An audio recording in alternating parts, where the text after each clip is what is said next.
This is White Plains Week, the weekly roundup of White Plains, Westchester, and world news. With John Bailey, editor and publisher of the daily internet newspaper White Plains Citizen Net Reporter, WPCNR.com. Jim Benerofe, editor and publisher of SuburbanStreet.com and WhitePlains.com. And me, Peter Katz, formerly with NBC, ABC News, and stations from Boston to Los Angeles. White Plains Week, what's happening? Who are the newsmakers? What's in store for the future? The views and opinions expressed on this program are solely those of the participants. White Plains Week is presented on Optimum Cable Channel 76, Verizon Fios Channel 45, and on the internet at whiteplainsweek.com, youtube.com, and wpcommunitymedia.org.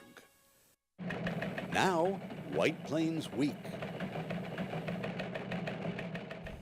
Good evening, Mr. and Mrs. White Plains, Westchester, and the world. John Bailey with Jim Benerofe, the Dean of Journalism in the city of White Plains, and of course the anchor for all seasons, the ubiquitous Peter Katz. And right now, without further ado, the headlines. And here are the headlines in White Plains, New York for May 25th, Memorial Day weekend. The sun came out after a week of overcast and rain. The sailboats came out to play and the azaleas burst into bloom. County Executive George Latimer issued local leaders' to-do list for utilities. County Executive Latimer said he would sign a paid sick leave bill for Westchester workers, but there are no penalties planned for employers who break the law. White Plains sales tax is down worse than we reported last week. Westchester County Association Economic Development Team says repurposing renovation of vacant office spaces will eventually spur commercial sales. Say medical, biotech, the big driver. The northern New York, New Jersey housing market is undersupplied. Finished housing declines 10%, a regional survey finds. White Plains moves to limit Bark Park to residents only. Memorial Day Parade steps off this Monday at 10 a.m., starting at Church Street and marching up to the rural cemetery. And yes, America, Donald Trump is still president today. Thank you, Jim. And now to the White Plains Week. Video Newsreel March of Time, May 25, 2018. And on Sunday morning, I saw it, ladies and gentlemen. Sunday morning, that was the sun breaking through after a week of the most dismal May weather I've seen. And the sailboats came out to play on Long Island Sound off There Will Always Be a Larchmont. And the azaleas came out. That is on Sunday morning and basking in the sunshine. It was really great to see, and it was a real highlight on Sunday.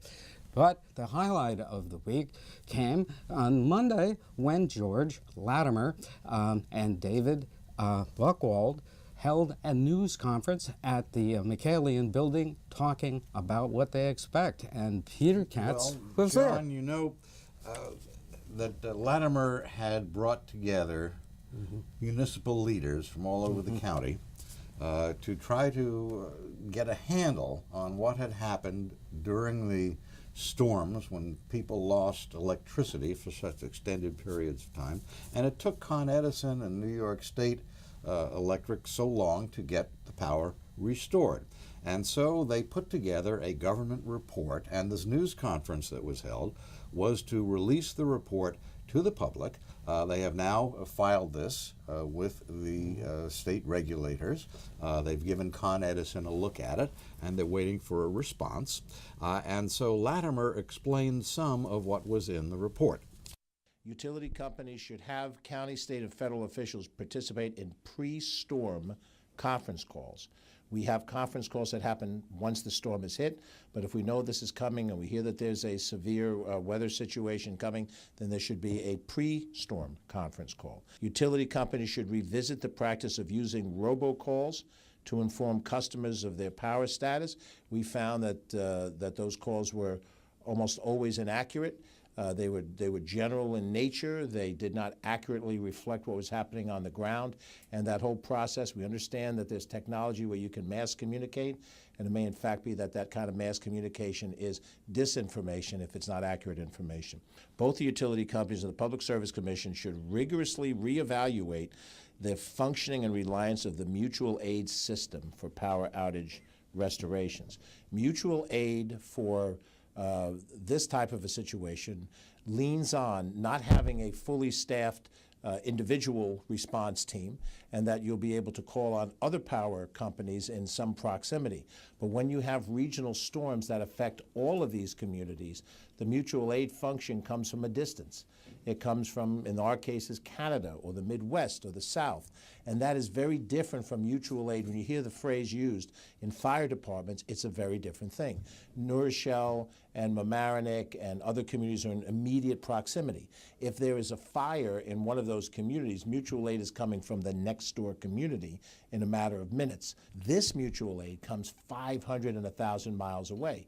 And even if you fly in manpower, equipment that's needed, additional crews, trucks have to be driven.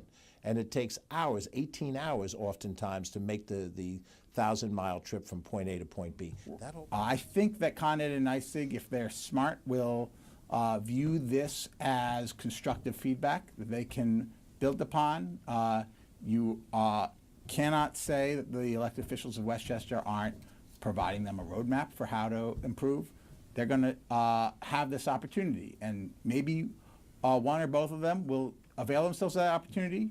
Maybe they'll still maintain that all they had were communications problems and there weren't operational problems. If you read this report, yes, there are some sections on communications, and communications was a very important failure in this past March's storms. If you don't feel that it's urgent to get out information as quickly as possible, if you feel that if you just get it out eventually, then you're covering your bases, then you're fundamentally not serving your customer base. And we need to make sure that in every respect that if a company notices something's wrong in the middle of an emergency situation like this, they have to let the world know. It's not a time to just focus on your public relations.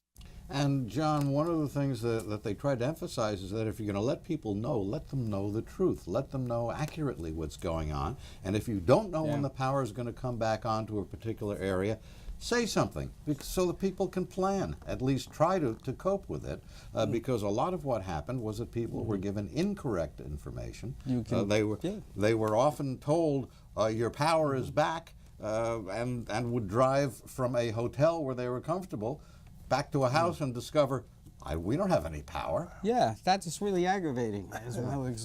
But now, on Tuesday, May 29th, coming up at 10 a.m. at the Board of Legislators' chambers, the State Assembly's Committee on Corporations, Authorities, and Commissions will hold a public hearing on the subject of storm response by utilities, at which utility representatives will appear, and hopefully they'll be better informed and have more answers than they had the last time we heard from these people.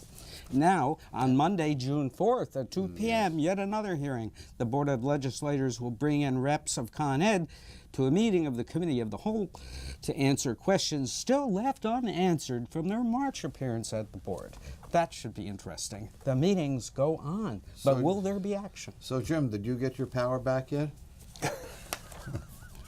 Oh yeah, he did. I'm sorry. That's not a good joke, actually. Okay, right. It is not funny at all. Now, outside the McCallion building, just after Latimer presented, was a demonstration by the SEIU BJ 32 for the earned pay for sick leave. That's what it is. Earned pay for sick leave legislation that County Executive Latimer says he will sign and pass, but I spoke with the chair of that, with the communications director for the Board of Legislators, and he told me that at the present time there are no penalties envisioned being built into this law. And I think this is a big mistake, because if there are no penalties, you know, unscrupulous employers who don't want to comply might just choose not to comply. They can sue on a personal basis the wronged employee, but that takes much more money than the average employee has. But that is where that stands, and it's going back to committee for more changes from the county attorney. Now, last week, Peter, there was a meeting on the meetings were scheduled for the airport that are coming up, and there they are, June 6th, June 11th, and June 25th. Yeah, as we know, under the Astorino administration, there was a plan to privatize or lease out the Westchester County Airport, a 30-year deal that had been made for a private operator to completely assume operation of the airport as if they owned it. And under the Latimer administration, they're taking a fresh look at that. And part of what had concerned the county executive was the process, because much of the criticism of what the Astorino administration did was based on the fact that a lot of it was done, frankly, in secret. And the legislators were cut out to a large degree. The public was cut out to an even greater degree.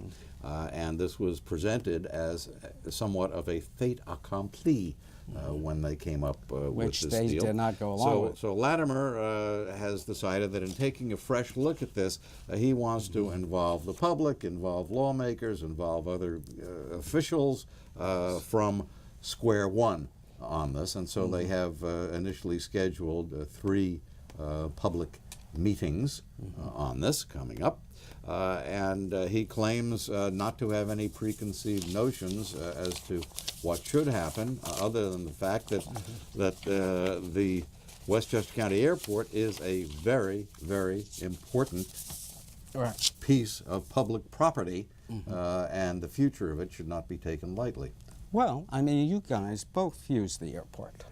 Well, You I still use are playing there, it as and, a you general fly out of aviation there. operator. Yeah. And What do you think also should be done? commercially. What do you think should be done with it? Essentially, I think you need to preserve the status quo, and you need to somewhat enhance the status quo, but you don't need to change the nature of the airport. It serves, in some respects, as a slight reliever for the New York City airports, Kennedy, LaGuardia, and Newark, but it should not be turned into a LaGuardia North, in my humble opinion. Do you think it should have more commercial flights? I think it can accommodate more commercial flights, yes. But I think part of what needs to happen there is to have flights brought in which will enable it to provide more access to other parts of the country. In other words, now you can get on board a JetBlue flight, let's say, and you can go to various destinations in Florida. If you want to go to Washington, if you want to go to Chicago, if you want to go to the major hub in this country, Atlanta, that can be a little more difficult. Now, there is somewhat regular service on a daily basis on a Delta connection and other operators for Delta to Atlanta. And in fact, I have flown from Westchester to Atlanta, much more convenient than having to trek out to LaGuardia. But if you want to go to other places, that can be a little difficult to do through Westchester. And I think in that respect, the service could be improved, enabling you to get to Chicago more frequently, or Washington more frequently, or Raleigh, Durham, other hub cities. And you? Well, I think that's true, but getting to Washington, I think eventually we are going to get high-speed rail service. Well, don't hold Nobody your, wants don't to hold do your Well, breath. I'll tell you, I took the train to Washington, Amtrak, the Excel Express, and it's pretty efficient. I used to take the Metro liner to Washington, if you remember the Metro liner, way back when, which was very high speed for its day. It cut maybe an hour 20 off a regular train trip.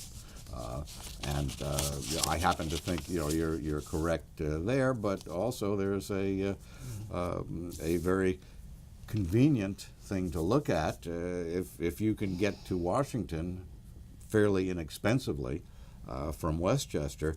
That would be a great way to get to Washington. You avoid having to go into New York City. You avoid having to get over to Penn Station from Grand Central, Boston, and then you avoid Albany. the train ride. So.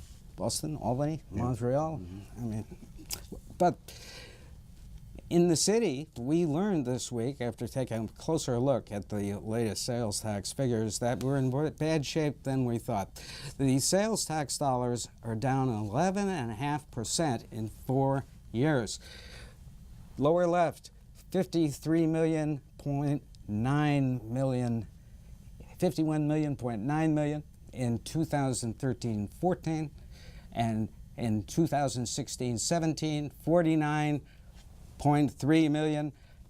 But unfortunately, because the sales tax is projecting right now down 3 million, we are now at 46.2 million total sales tax for the year projections. And this is not good, because you've got to make up that. That 3 million is a big deficit. You know, John, at the risk of sounding like a broken record, which I do frequently, and Jim can attest to that, the thing that I still do not understand is why the White Plains sales tax keeps slipping, whereas Westchester County overall keeps going up. And, they're up 6%. Other communities seem to be doing so well. What is happening in White Plains that either we're not seeing or either people are seeing, and they're playing ostrich and sticking their head in the sand and just not acknowledging something terrible that's going on here? Yeah, we used to attend budget management committee meetings, and over the years, nobody seems worried about this. But I mean, this is a worry. You have any sense of this, Jim? Is it just that retail is playing off in the city and it's not elsewhere? What is the going retail on? business really is off all over the place. Just retailing is not. But why does this not reflect in what's happening with the Westchester County sales tax? Why is that up and solidly up? The mall down, both malls down in Yonkers are packed. You know, the Ridgefield, is it? Ridgeway? What Ridge is it? Hill. I've been to Ridge Ridge Hill, Hill right. recently. And Cross County Shopping Center is also packed every time I go past it. So people are shopping elsewhere. What does that tell you out there? Well, what does that tell you? If they build the housing in White Plains that they're talking about, and if it fills up, and you have a later thing in the headlines that say there's a slump in the housing supply, then I think the sales tax will come back up. Yes, but the retailers have to buy into that and rent out the space. And certainly the traffic in White Plains does not reflect the sales tax. We will have no shortage of traffic. And speaking of people coming into White Plains to shop, by the way, we need to remind everyone that Monday is a holiday. It's a Memorial Day. And if you go to a Memorial Day parade or observance in White Plains, remember, it's not a holiday at the White Plains meters. The parking enforcement officers never sleep. You have to put the money in the meter on the holiday on Monday in White Plains, or you get a ticket. Public service announcement. And now, we ran into something in the Bark Park, and here it is. Remember the Bark Park? One of the crowning achievements of the Delfino administration was the Bark Park, which was free. But unfortunately, there's a plan to make it a revenue source, right? Because after July 1st, if you want to use the Bark Park with your pooch, you have to get a pooch pass. Oh, that's how I was wondering how they were going to. I don't know. Pooch pass is not bad. They can well, the use question it if they is, want. will there be an officer assigned? Will there be a barking enforcement officer? I don't know. It's How are you going to determine who's And what a resident and not a resident? well, you know, one will they thing- be jailed for violating? You know, I mean, instead of selling a pass, This is and very by the funny. way, you know, this is primarily intended for White Plains resident dogs, but outside people can use it, and they just have to buy the pass. My thought was, instead of selling these passes, then you have to have someone standing at there, you know, to look to be sure that you have a pass. They could just install a barking meter. we really have to get some new writers on this program. But be that as it may, it is time to go to a Trump watch. Oh boy. Well, world markets have responded to President Trump canceling the planned summit with North Korean leader Kim Jong-un by pushing U.S. bond yields lower and weakening the U.S. dollar. Kim has taken the high road and said he is still ready to meet and wants to bring about peace, while those in the Trump administration, such as Trump and advisor John Bolton, are again talking tough and threatening military action. Will Kim, not Trump, be the one nominated for the Nobel Peace Prize? Is there a Nobel Naivety Prize for Trump? In an unprecedented assault on the Constitution and our system of laws, President Trump has ordered the Justice Department and FBI to release to his cronies on Capitol Hill, Republican Congressman Devin Nunes and Trey Gowdy, documents concerning the FBI informant who was used to try to confirm information the FBI had received that 3 members of the Trump campaign had been in contact with Russia. And to try to justify what he was doing, Trump made up a story that the FBI had embedded spies among his campaign workers. He said it was a scandal he called Spygate.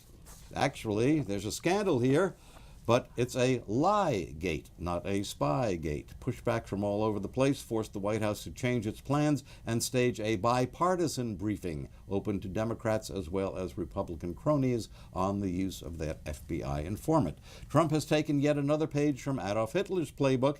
In an unprecedented assault on free speech, he wants to throw out of the country people who do not agree with him. He's not likely to succeed right now because the first ones he wants to throw out are National Football League players who have been outspoken about their views on civil rights. How soon before Trump wants to throw out NFL fans who don't agree with him? Just wait. The Mueller investigation has learned that Trump confidant Roger Stone did try to get WikiLeaks to turn over to him the Hillary Clinton emails that WikiLeaks had been given by the Russians. It wasn't just the Russians. Donald Trump Jr. met with representatives of the United Arab Emirates who wanted to funnel money and other help to the Trump campaign. Trump's son-in-law Jared Kushner was quietly given a full permanent White House security clearance despite him being under criminal investigation. No one who wasn't Trump's son-in-law would get a security clearance like that carrying the baggage that Kushner is carrying. And he has a big mouth. Mark S. Uinch, a retired Army general, has quit as head of the federal prison system. Why? Interference from Jared Kushner and Attorney General Jeff Sessions. Both, especially Kushner, kept interfering with his efforts to bring about prison reform. The federal prison system has 180,000 inmates, and Kushner and Sessions both would like to turn the federal prisons over to cronies to privatize and start pocketing millions. Uinch spent 35 years serving the country in the military. Trump met with U.S. Postmaster 3 times in an effort to pressure her to double the prices the post office charges to deliver Amazon's packages. Amazon is owned by Jeff Bezos, who also happens to own the Washington Post, one of the newspapers reporting the truth about Trump. Trump using the government to hurt his critics? That's a crime. It's called abuse of power. It also sounds like something Bezos could sue him for, called tortious interference, and attempt to interfere with Amazon's business. Trump lies that the post office loses money delivering Amazon's packages. Actually, it makes money and fought hard to get at least some business away from United Parcel Service. Trump visited Bethpage on Long Island on Wednesday of this week to rant and rave about the gang MS-13. A lot of his facts were wrong in his ranting and raving. MS-13, for one, is not an immigrant gang. It started on Long Island. It's a regional gang. Before that, it was in Los Angeles. Yes. And it was exported from the U.S. to Mexico. Trump attorney Michael Cohen's partner in the New York City taxicab medallion business has flipped. He has pleaded guilty to stealing taxes from New York State, and as part of that guilty plea, he has agreed to cooperate with prosecutors in any state and federal investigation. Who are prosecutors? Robert Mueller, maybe? Yes. Well, every day there is something new. Every day. It's, in fact, that's why we said he's president today. He may not be tomorrow. You never know. Never know. Never know. But anyway, this was the scene at the ballpark on the banks of the Hudson yesterday. There's no one there. That's right. The game had just ended. We see the new New York Bridge in the background there, and the field is empty as the softball season comes to a close. There's It's a sad programming adventure for you. What's that? You start a television station or a cable network that just telecasts the end of the games. Well, let's face it, these days watching Major League Baseball, you only need to watch the last 2 innings, just like you only have to watch the last 2 minutes of any NBA game. You've heard of ESPN? You could call it ESN, the Empty Stadium Network. Well, that is great. There's, if we go along with most of the empty content that is on cable now, it would be, it's a natural. But now, I wouldn't talk about empty content, but yeah. Well, are you talking about this fully packed with emptiness show, which nobody wants to pay attention to? But that's the whole point. We do it because you need to pay attention. Now, Monday coming up is Memorial Day. And slightly different parade route. It begins at Church Street and proceeds to Hamilton Avenue up North Broadway to the Royal Cemetery, where there will be ceremonies recognizing and remembering those who gave their lives for the country. And what struck me about Memorial Day this year is we will have memorial ceremonies, and probably President Trump will appear at some and recognize the veterans who died fighting for what he wants to destroy. I mean, it's a very sobering thought when you think about it. Well, when you look at what has been going on in Washington, when you look at some of the things that he has said, you have to realize that Memorial Day takes on a completely different meaning in a year like this. It does. Literally, our country, our democracy, our way of life is under attack, and the rule of law is being threatened. And tried to be frustrated at every turn. Are we now to turn our backs on what so many fought and died to protect and preserve and defend? That is the question that should be in our minds on Memorial Day. On that What do the sober graves note, huh? say to us? John Bailey, Jim Benerofe, Peter Katz, good night for White Plains Week. This has been White Plains Week, news and commentary about White Plains, Westchester, and the world. The views and opinions expressed on this program were solely those of the participants. White Plains Week, produced by White Plains Citizen Net Reporter, and presented on Optimum Cable Channel 76 and Verizon Fios Channel 45.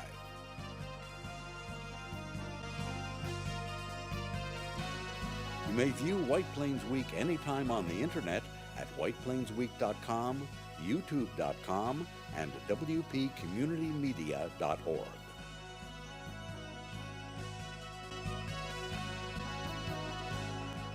For White Plains Week, this is Peter Katz speaking.